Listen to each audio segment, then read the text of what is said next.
This thing is called Phenomenology of Superhero, a Filipino-American lyric. Hey! Hey! 1. Supposedly, it's 1983. But since I'm certain that I'm at least 3 years old, I'll say for now that it's 1984. And I'm 3 years old. And my hair, similar to Astro Boy's, even though I've never watched Astro Boy, has not decided what it wants to do in and for this world. Astro Boy's hair is flat and round and spiky and black and widow's peak. My own hair is long and straight and black and straight and tangled and thin and bangs and wings and stupid uneven jagged bangs and 2 pesky cowlicks, and it smells of apple juice and Aquanet. I can't even. I know this kind of Valley Girl slang I can't even is anachronistic to 1984. My skin is very dried and pink-brown, very eczema and scab, very peeled. I'm sharing the passenger seat with my mother. My 2 older brothers sit on the floor behind us, my father in the driver's seat. We're a young migrant family in a gutted royal blue GMC conversion van. We're parked somewhere in the unbearably hot desert. It's nighttime. There are stars. It's just Las Vegas. Hanging from the driver's side window is a weighty metal speaker. The weighty metal speaker is a fading gold. It crackles, it cuts out from time to time. We're at the drive-in movie theater. My mother has packed Spam, rice, and soft drink. We're watching Superman 3, and although I'm captivated by the young Christopher Reeve's stellar performance, not as Superman, but as Clark Kent, I will, years later, appreciate what Richard Pryor, the black villain computer nerd named Gus, has to offer as far as embodying an implicit, though subversive, interstellar racial critique. And although I'll later appreciate Richard Pryor and later be so sad and so heartbroken about Christopher Reeve being thrown from a horse, I'll certainly appreciate, and certainly we will all appreciate, that in 1993, Superman is played by the handsome Dean Cain, the real-life Hapa, born Dean Tanaka, the one who played the sweet, responsible American named Rick, with whom Brenda Walsh, of the wholesome Walsh family of 90210, with a fake French accent, falls in love, while studying abroad in Paris with her friend Donna Martin, who despite being mad turned at her high school prom did, as a result of spontaneous and committed and coalitional activism, graduate from West Beverly. 2. I stand at this podium. This podium stands at me, I think. This podium is that for which I do not give a fuck. And I am that for which this podium does give a little fuck. For I do with it, the podium, something it cannot do with me, the not podium. I, the not podium, orient it, the podium. I, the not podium, imbue it, the podium, a function, a purpose. Unless it, standing here, first orients me. In any case, I am a failed phenomenologist. I fail to demonstrate what I should be demonstrating, which is a Husserlian obsession with the table and the podium, I think. I fail to demonstrate a Husserlian obsession with what, i.e. object, is in front of me, i.e. subject, or am I subject, actually object, here, now. 3. Let's say it's 1989 and you're savvy with almost every aspect of popular white American masculinity. A popular white American masculinity that is, at its core, kid-friendly. You watch WWF, you believe it is real. You love Randy Macho Man Savage because you yourself has been historicized as Savage. And you love that fat and round and mean mugging King Kong Bundy because your older cousin's first tag name, his first black ass, is Bundy 1. And King Kong, well, it's fucking King Kong. But you love, most of all, Hulk Hogan, the working class real American. You make it a point to draw Hulk Hogan whenever you draw anything. Whenever you draw anything, and anything is always Hulk Hogan, you draw in Hulk Hogan's mustache so thick that he becomes Jesus. And so then you draw on wings on what would have been Hulk Hogan, wings on Jesus, yet another signifier of what you ain't, what part of you wishes to be, yet another signifier of popular white American masculinity. You have an abundance of rubber wrestling figures, at least 2 Hulk Hogans. You even have more G.I. Joes, the plastic kind whose spines are rubber bands and whose joints are tiny little screws. But wait, Never have these G.I. Joes waged international war on the Black Cobra commander. Never have these G.I. Joes been deployed, in your imagination, to fight communism or terror, or what one scholar refers to as the quote-unquote darker nations, in order to fight the good fight. No.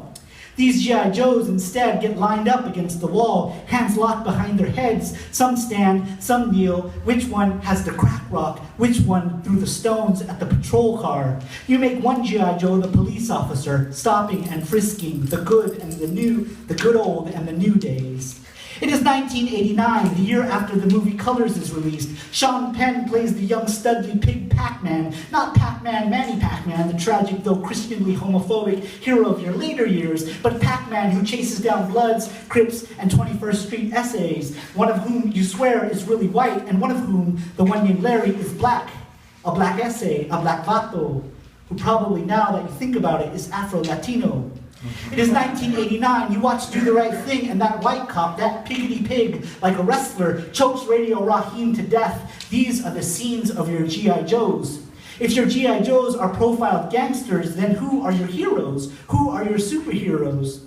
If your G.I. Joes are not being called to war, what wars do they wage? These no longer seem like questions of phenomenology. Is this, then, an epistemology of superhero? Is this then about how you have come to unknow and de-know popular white American masculinity and supplant it with something much more familiar, something much more akin to your older brother's homies being gunned down at the park at which you play baseball?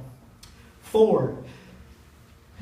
Now, I'm no critic, but Daniel J. Valadez's Wolverine, I got 2 words which combine form one effectively motivating hashtag.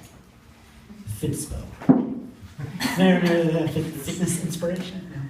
No. 5.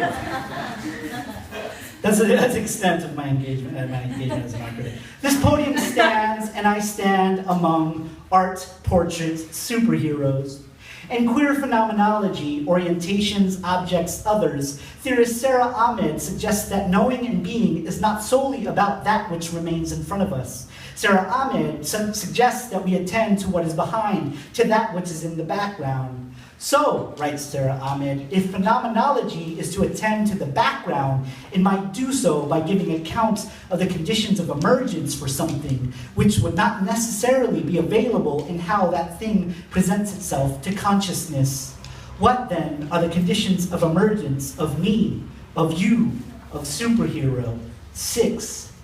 I'm going to go ahead and say it. Storm in Brianna Angelicus's The Storm begins, it's at the end right there, is just as fly and sexy as the one non-hip wonder Halle Berry as Storm, which is referenced earlier, right?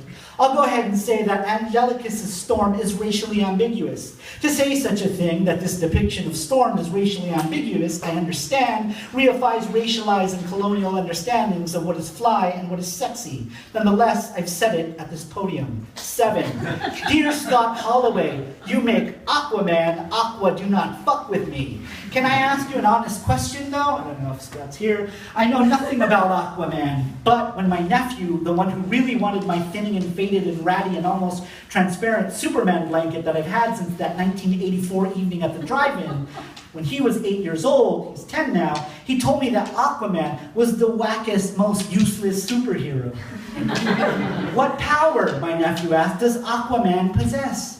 He can summon sharks, my nephew conceded, but what good is that on land? 8. What, I'd once asked God, is the opposite of superhero? Villain? I suggested. No, said God, Filipino. 9. It is not during the early stages of your life. It is not during the years you used to swim a lot and smell a lot like chlorine and asthma, or the years you used to use your neighbor's flimsy Freddy Krueger claws as Wolverine claws. It is today and every day and every month and every year of your standing here on this earth, oriented toward the world, oriented perhaps toward the Orient, perhaps the Occident, other worlds, the worlds of others, and oriented toward other artists. Why, you ask the artist today, I don't know if The artists are here, this is them. Namely, the artists who've recaptured and resignified the verve and musculature of Wonder Woman, Rogue, and Cyclops, and Thor, and even the elastic and lanky Catwoman with a dead fish. Why, you ask, did you not cast me as the model for your portrait? You believe that you are more interdisciplinarily realistic, that your body type is one to celebrate, one that shouldn't be pigeonholed into serving as the exact model that has inspired the pudgy yet fierce, brilliantly rendered Mighty Mouse. 10. We and the objects around us and art objects in our heads of our bodies are shaped by what Sarah Ahmed calls our, quote, multiple histories of arrival. We think, we have come from somewhere, something, and that is the matter of our encounter. Forget the podium, forget the table, the object, forget the furniture. 11. A queer furnishing, argues Sarah Ahmed, might be about making what it is in the background, what is behind us, more available as things to do things with. If I were to be completely honest about the worth of my art, about what I wish you would do with this seemingly ephemeral thing, I'd say that I'd like you to purchase this limitedly printed manuscript for $31,080, which is the sum total of these works of art as of 3:32 p.m. Okay, I'll also take nothing less than $900. My nephew would never respect me if I couldn't outsell Aquaman. Okay, I'll take $500 and a hug. 12. I'd like to know whether or not Robert Downey Jr.'s attitude has affected whether or not any participating artists wanted to send in their rendition of Iron Man.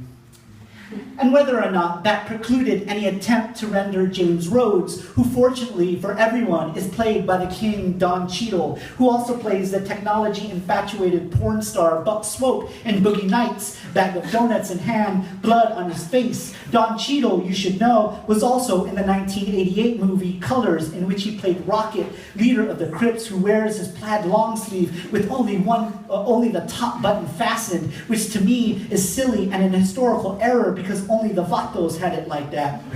These days, I watch Don Cheadle as Marty Kahn in House of Lies. Marty Kahn is so awesome that he makes me want to be a capitalist. Okay, I'll sell this manuscript for $400.